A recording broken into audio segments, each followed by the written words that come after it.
जरा सोचिए, आपके हाथ पर किसी छोटे से कीड़े ने बस हल्का सा काट लिया। ना दर्द, ना जलन, पर कुछ ही दिनों बाद वही काटा हुआ जख्म धीरे धीरे सड़ने लगता है। और जब तक आपको पता चलता है, तब तक शरीर में फैल चुकी होती है एक घातक बीमारी। कौन है ये कीड़ा?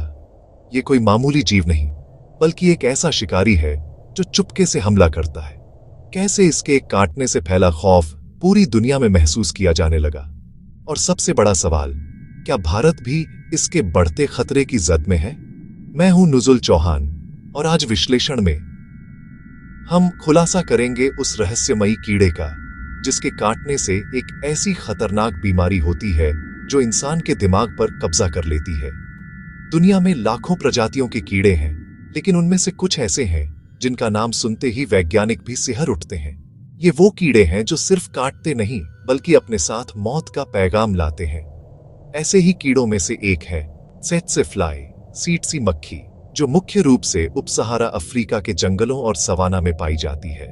पहली नजर में यह किसी आम घरेलू मक्खी जैसी दिख सकती है, लेकिन यहीं पर सारी समानताएं खत्म हो जाती हैं, क्योंकि इसका एक कांटा इंसान को स्लीपिंग सिकनेस जैसी जानलेवा बीमारी दे सकता है, जिसे अफ्रीकन ट्रिपैनोसोमियासिस भी कहते हैं।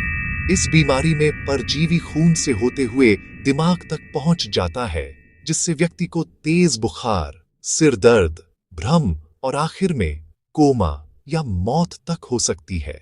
संक्रमण का चक्र तब शुरू होता है जब एक tsetse फ्लाई किसी संक्रमित जानवर जैसे जंगली सूअर या हिरण का खून पीती है। इस खून के साथ ट्राइपानोसोमा ब्रूसाई नाम का सूक्ष्म परजीवी मक्खी के शरीर में प्रवेश कर जाता है। इसकी दो मुख्य उप प्रजातियां हैं, गम्बियंस और रोडीजियंस, जो बीमारी के अलग अलग रूपों का कारण बनती है। मक्खी के पेट में ये परजीवी कई गुना बढ़ जाते हैं और उसकी लार ग्रंथियों में पहुंचकर उसे एक चलता फिरता संक्रामक वाहक बना देते हैं।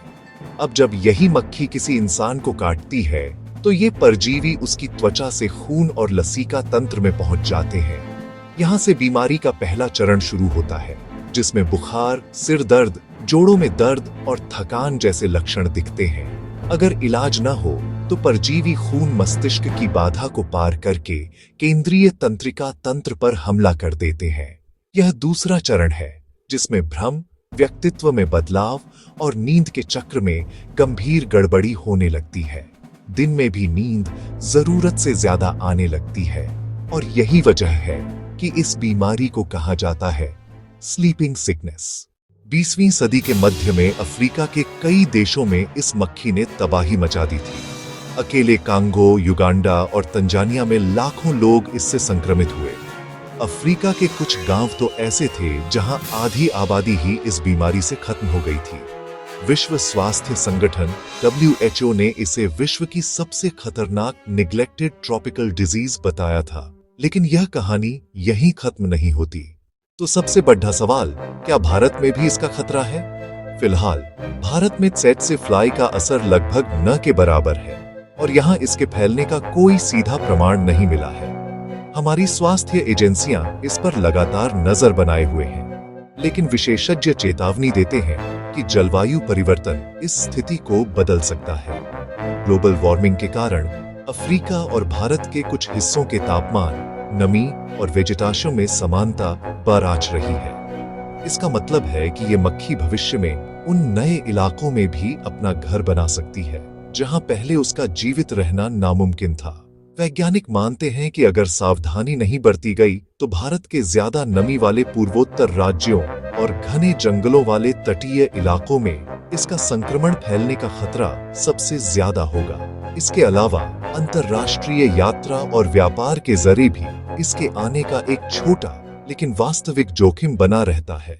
अच्छी बात यह है कि WHO के प्रयासों से इस बीमारी के खिलाफ दवाएं अब उपलब्ध हैं, लेकिन इसका सबसे बड़ा बचाव है संक्रमित क्षेत्रों में सफारी या यात्रा के दौरान फुल बॉडी कपड़े पहनना, कीट भगाने वाले स्प्रे का इस्तेमाल करना और रक्त जांच करवाना अगर कोई लक्षण महसूस हो, क्योंकि वक्त रहते पहचान ही इस जानलेवा बीमारी से बचने की पहली ढाल है।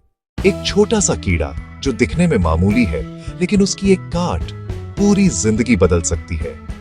यही है प्रकृति का दूसरा चेहरा, जहां सबसे छोटे जीव सबसे बड़ा सबक देते हैं। मैं हूं नुजुल चौहान और आप देख रहे थे विश्लेषण। ऐसे ही और रहस्यमय लेकिन सच से भरे एपिसोड्स के लिए चैनल को लाइक, शेयर और सब्सक्राइब जरूर करें। फिर मिलेंगे एक और गहराई के साथ।